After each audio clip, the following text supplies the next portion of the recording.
Here I have Dongfeng Box, and let me show you how to enable the intelligent high and low beam. Let's begin.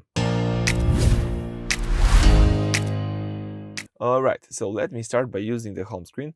This is the home screen of the Dongfeng Box. Let's choose here the apps icon. This is located on the down right corner. Let's just tap it. And here you've got access to vehicle settings. Let me choose vehicle settings. And as you can see, under light tab right here, you've got access to exterior lights settings. And here you can choose intelligent high and low beam. So it will automatically switches between high beams and low beams based on oncoming traffic, so you don't blind the other drivers.